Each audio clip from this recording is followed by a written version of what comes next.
মনে নেই মেয়েটার। যাকে নাচটা সামলে দিয়েছে, চৌধুরী পরিবারের সম্মান।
বল।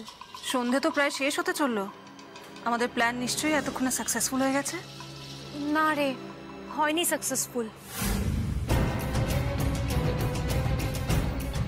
না মানে? না মানে? না মানেটা কি প্যামেলা? যেভাবে তোকে কাজটা করতে বলেছিলাম তুই সেভাবে করিসনি? শ্যামাকে একটু অপমান করতে পারিসনি সকলের সামনে? আরে আমি সব করেছিলাম, ট্রাস্ট মি, সব। কিন্তু তোরে শ্যামা, ও তো সব কিছু সুন্দর সামলে নিল। আমাদের ওই নাচের প্ল্যানটা পুরো ফ্লপ হয়ে গেল।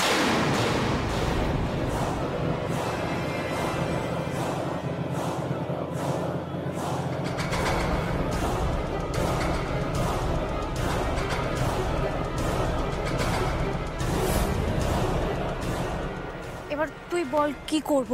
নাচের প্ল্যানটা তো পুরো জলে গেল। হ্যাঁ, তা তো বুঝতেই পারছি। তুই শোন প্যামেলা, মাথা ঠান্ডা করে শোন। এই প্ল্যানটা সাকসেসফুল হয়নি, আরেকবার চেষ্টা কর। নাচানাচির পর নিশ্চয়ই খাওয়া দাওয়া শুরু হবে, হইচই হবে, অনেক লোকজন একসাথে থাকবে, গল্প করবে। সেখানে তুই সঙ্গে আরো কয়েকজনকে জুটিয়ে নে, একটা দল তৈরি কর, করে খুব ট্যাক্টফুলি নিখিল আর মায়ের কাছ থেকে শ্যামাকে সরিয়ে নিয়ে যা। আর তারপর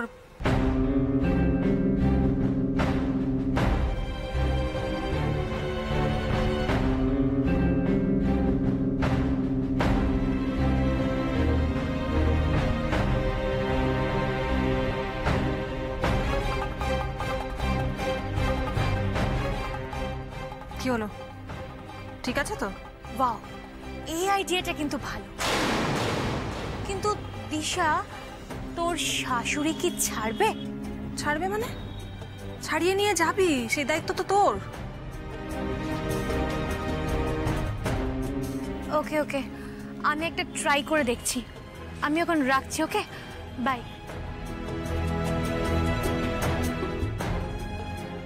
একটা নাচ নেচে শ্যামা ভেবো না যে তুমি পার পেয়ে যাবে। আমি ওখানে সবার সামনে তোমার অপমান করা বই, কেউ তোমাকে বাঁচাতে পারবে না, কেউ না। মেজো, জানো তো আমার দাদা এখন আগের থেকে ভালো আছে। বাহ। আমি তো খুব ঘাবড়ে গেছিলাম। আসলে দাদা বৌদির কিছু হলে না আমি খুব দুশ্চিন্তায় পড়ে যাই। বাড়িতে গিয়ে দেখলাম যে দাদাকে হাসপাতাল থেকে ছেড়ে দিয়েছে, এখন বাড়িতেই আছে, আর কদিন বাদে বাড়ি থেকেও বেরোতে পারবে। হ্যাঁ বুঝেছি, কিন্তু কথাগুলো আমায় কেন বলছো বলো তো? আমি তো জানতে চাইনি। না মানে আমি আর একটা কথা বলতেও এসেছিলাম। নিখিল, মা, শ্যামা ওরা তো কদিন বাদেই ফিরে আসবে। হ্যাঁ ফিরবে তো। আমার দাদা ভালো হওয়ার পরে আমি এখন চিন্তামুক্ত।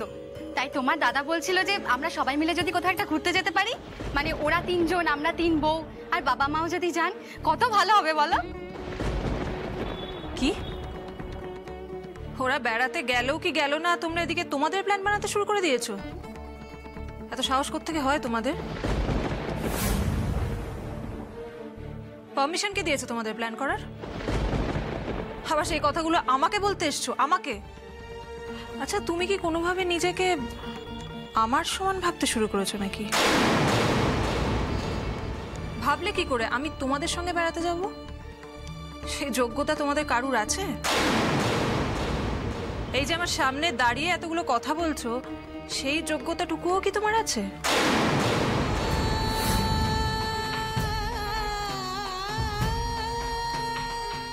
তোমার কি মনে হয় আমি তোমার সঙ্গে কেন কথা বলি জানো? বাধ্য হয়ে।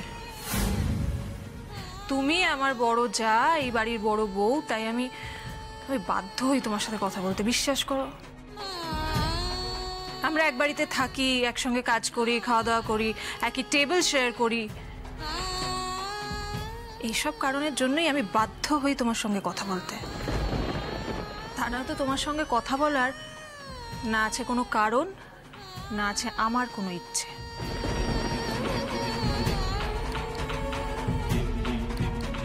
কি হলো, তোমাকে দাঁড়িয়ে থাকতে বলেছি আমি? যাও।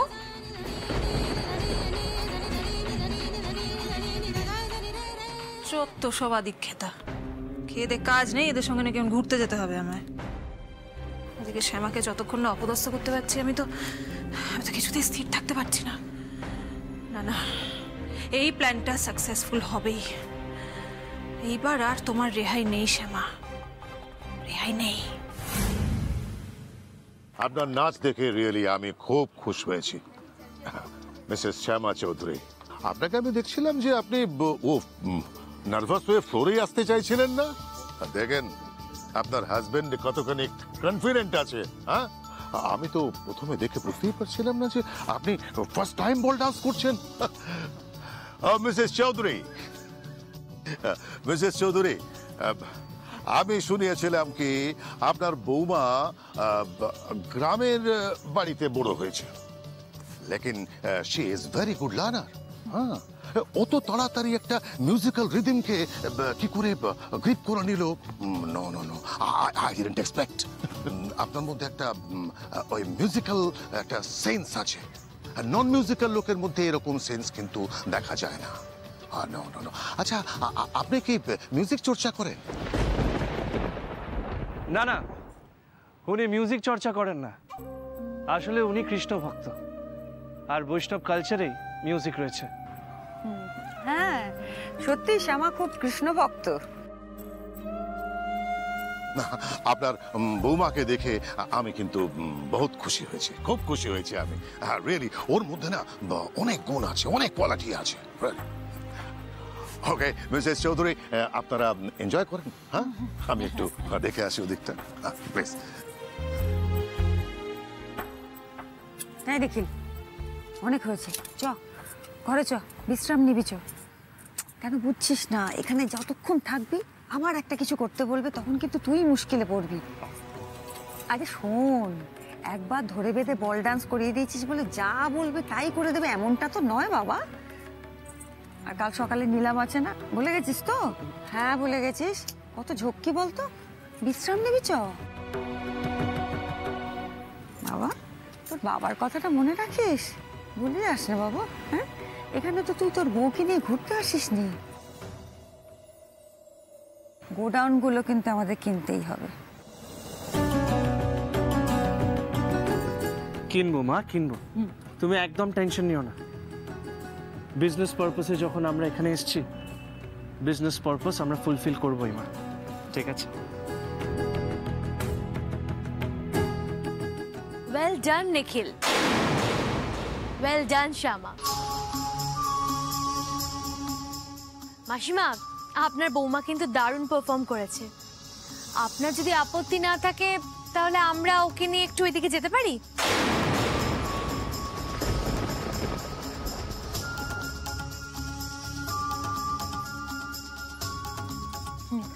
কেন গো, ওকে নিয়ে আবার কোথায় যাবে? কোথায় মানে, আমরা বান্ধবীরা আড্ডা মারবো, তাই ভাবছিলাম ওকেও ইনক্লুড করে নি, ওরও ভালো লাগবে। তাছাড়া আমরাও আর একজন বান্ধবী পেয়ে যাব। শ্যামা, এসো না আমাদের সঙ্গে। আমি বলছিলাম কি যে শ্যামা না ওসব গল্প আড্ডা একদম পছন্দ করে না, ও একলা থাকতে ভালোবাসে। হ্যাঁ পামেলা দিদি, আমি এখন একটু কর্তা মায়ের সঙ্গেই থাকতে চাই। আপনি মায়ের সঙ্গে থাকবেন কেন? যান, সবার সাথে কি একটু গল্প গুজব করুন। পামেলাদি, তুমি শ্যামাকে নিয়ে যাও।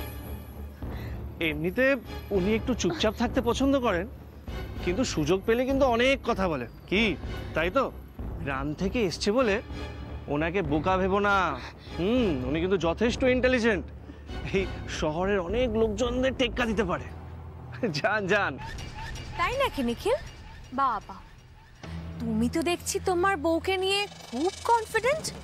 তা দেখি তুমি কেমন রাজি করিয়ে ওকে আমাদের সঙ্গে পাঠাতে পারো। ছোট কর্তা, বলছি আমি তো এখানেই ঠিক আছি, আমার আবার যাওয়ার কি দরকার? শ্যামা, আপনি যান না। আপনি তো বল ডান্স করতেও চাইছিলেন না, কোনো অসুবিধা হয়েছে? হয়নি তো? আর ওনারা সবাই যখন ডাকছে তখন যান, না গেলে খারাপ দেখাবে। আর সবার সাথে মেলামেশা করা এটাই তো সবের থেকে বড় শিক্ষা, তাই না বলুন? প্রত্যেকটা স্তরের মানুষের সঙ্গে মেলামেশা করা, তার কালচার, তার মানসিকতা জানা, সেটাই সবের থেকে বড়, বুঝলেন?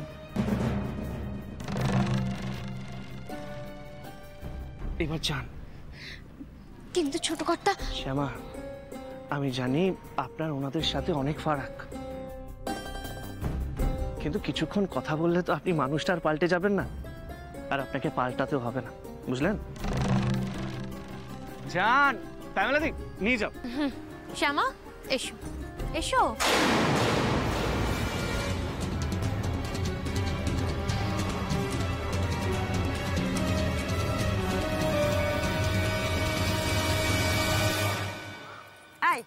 আশ্চর্য, এত আদিক্ষেতার কি দরকার ছিল রে তোর?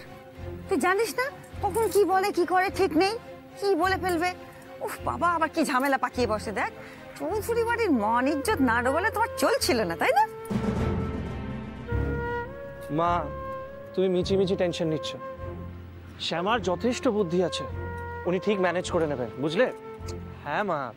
আচ্ছা মা, তুমি আমাকে বলো, শ্যামার জন্য কখনো আমাদের কোনো অসুবিধা হয়েছে? হয়নি তো, আর হবেও না, বুঝলে?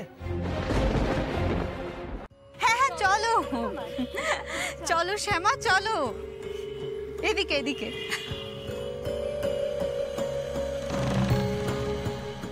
আরে বসো, এখানে বসো।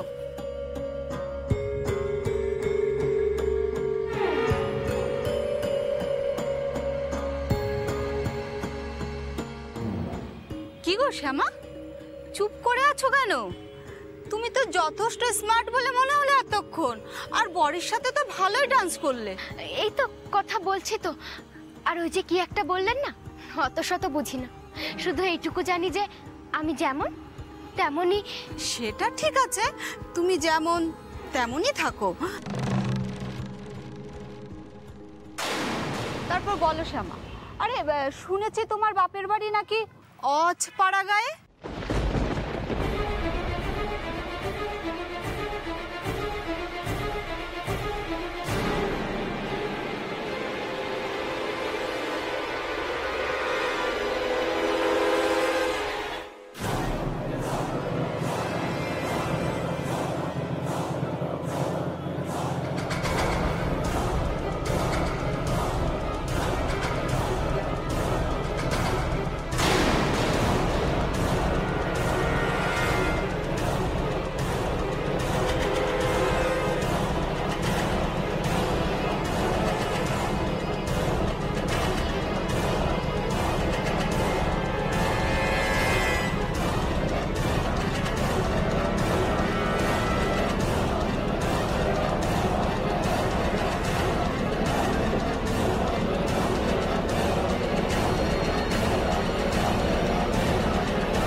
শোনো, কাজটা আমি তোমাকে যেইভাবে করতে বলেছি করতে পারবে তো?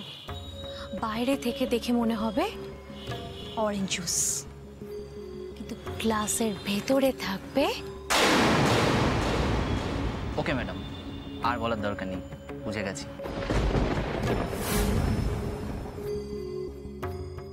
All the best.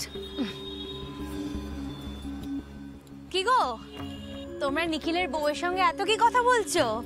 তা শ্যামা, আমার বান্ধবীরা তোমার সঙ্গে কিছু ভুলভাল কথা বলেনি তো? না না পামেলা দিদি, ওনারা সকলেই খুব ভালো মানুষ। বাবা, তুমি এর মধ্যেই বুঝে গেলে ওরা ভালো? গুড। তবে একটা কথা কিন্তু তোমাকে আমি না বলে পারছি না শ্যামা, গায়ের রংটা যদিও তোমার একটু কালো, কিন্তু মুখটা কিন্তু তোমার ভারী মিষ্টি, তাই না? মিষ্টি কি নন্তা অত শত জানি না গো, শুধু এইটুকু জানি যে আমার এই রং নিয়ে অনেকেরই আপত্তি আছে, কিন্তু এতে আমার কোনো ক্ষোভ নেই, কারণ আমি জানি এই রং স্বয়ং শ্রীকৃষ্ণ আমাকে দিয়েছে। সেই রঙেই আমি রঙিন আর মিষ্টিও।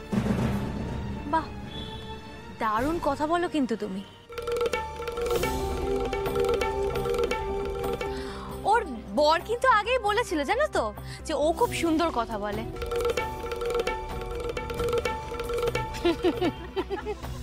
সত্যি কি সুন্দর কথাটা বললে।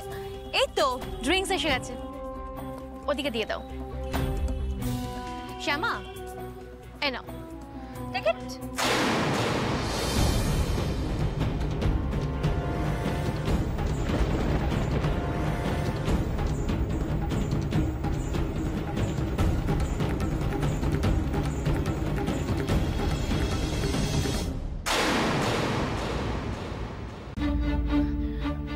আসলে পামেলা দিদি কি বলতো, আমি তো নিরামিষ খাই, তাই ছোঁয়াছুঁইরও একটা ব্যাপার থাকে, সব জায়গায় খেতেও পারি না। ওকে ফাইন, ওয়েট, তোমাকে হার্ড ড্রিঙ্কস করতে হবে না, তুমি বরঞ্চ এই যে অরেঞ্জ জুস। কি এটা খাবে তো?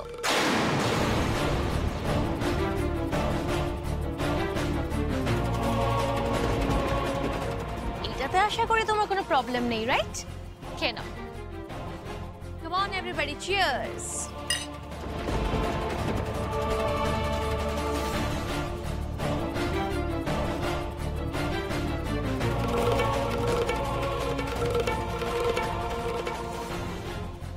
কি হলো শ্যামা, এনি প্রবলেম? তুমি জুসটা তো খাচ্ছই না। ও, আমরা সবাই টেবিলে বসে ড্রিঙ্ক করছি দেখে তোমার বুঝি এই টেবিলে বসে খেতে প্রবলেম হচ্ছে? না না পামেলা দিদি, অসুবিধা কেন হবে, এই তো আমি খাচ্ছি।